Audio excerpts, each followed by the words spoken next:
Okay, your sound was kind of going out. You said what made you what? What made you bring up information about Tamiko? Like Tamiko had a nice house when what was it? Greg went to Tamiko's house. He talked Uh-huh. about, oh, is this what is this the money that's made off children's books? But you never talked about that with any of the other characters. Like Cass did pretty good. She was part of a catering company. You never talked about her home or the type of car she drove, and it was refreshing.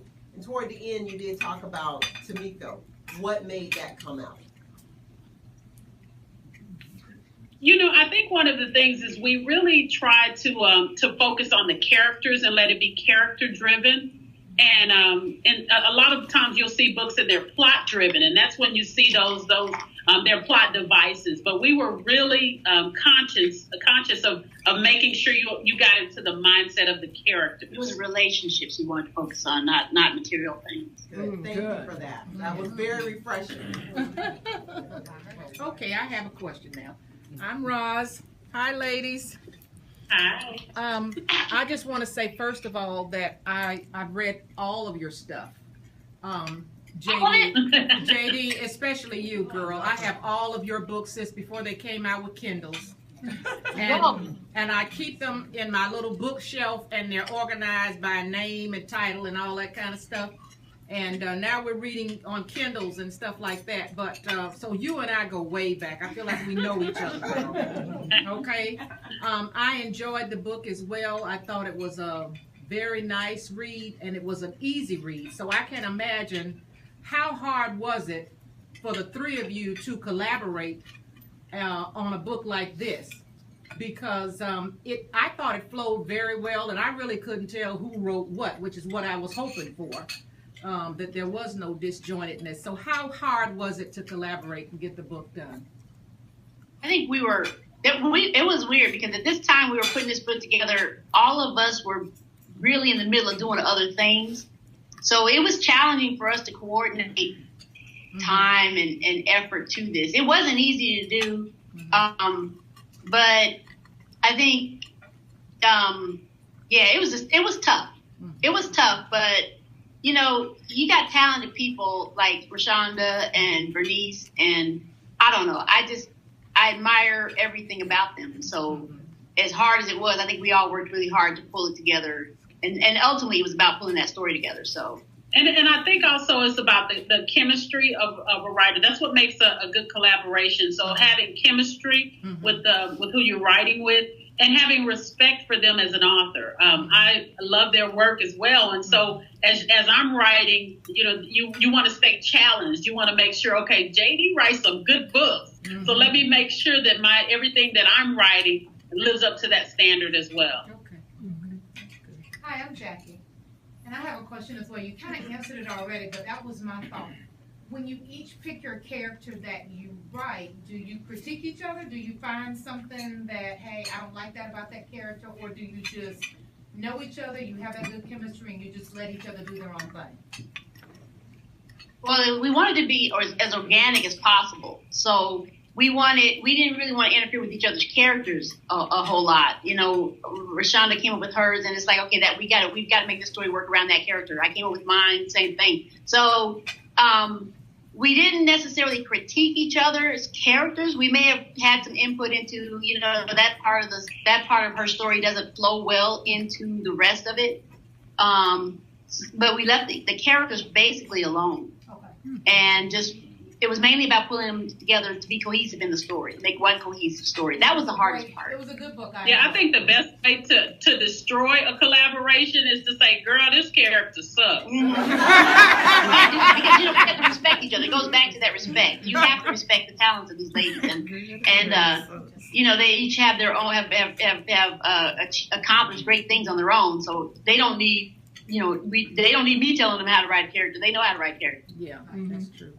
JD, this is Roz. I have one more question. I noticed in the after notes that you said this story was based on your experience, or that it came out of your relationship with your dad or something like that. Would you, do you identify with one of the characters, Toya, Tamika, or Cass? on some level, I identify with all of them. I mean, because Amos came into their lives and then he left their lives. I mean, my dad, when I was a kid growing up, I mean, he was the world. He was everything, the best dad in the world. But when him and my mom got divorced, you know, he left.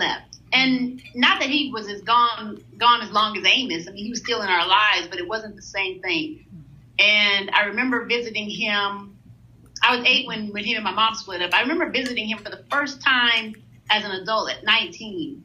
And he had a wife and stepchildren. And I remember feeling as though his stepchildren knew him better than I did. Yeah. And that was really kind of a painful moment for me because I was like, yeah, he's my daddy. But he was their dad. They knew him better than me. And it was just a really, it was painful. It wasn't his fault necessarily, but just how things worked out. Yeah.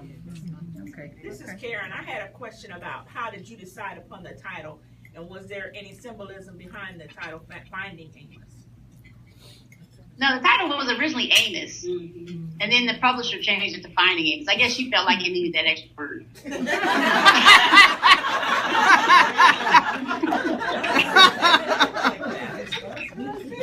Hello, this is Laverne. We had a moment discussing the feathers. Could you enlighten us on the feather, the color, the symbolism, just what the feathers meant or represented? Feathers. In the dream sequence, was that intentional? Tomiko, when she had the dream of feathers? She faded to black after her encounter. The sun was rising, then she woke up. You know, it's funny as I'm saying this, when I asked Bernice, Bernice McFadden originally, she said, I'm going to have to go back and read that book. So yeah, because they're looking a little bit confused over there. Right, huh? So Bernice is Tomiko. We ain't saying that. No, we write a lot of books. We can't remember everything. Silence is golden. Tomiko awoke in a hotel room, and after her encounter with Mark, Greg, excuse me. And she had a dream. She was awakened, and she had a dream of feathers. And during that symbolizes, according to some historians on dreams, like my grandmother, that that it means a rebirth or a new love or going into some freedom to move about. And I thought that may have had, my interpretation was that it symbolizes a new relationship, because Desmond Pilgrim didn't want to travel. He didn't want to travel until he retired, and now she was free to love and somebody who wanted to do the things she wanted to do. So are we on point, or is that off point? Or are none of you to me? Yeah, that's good. That's wrong with that.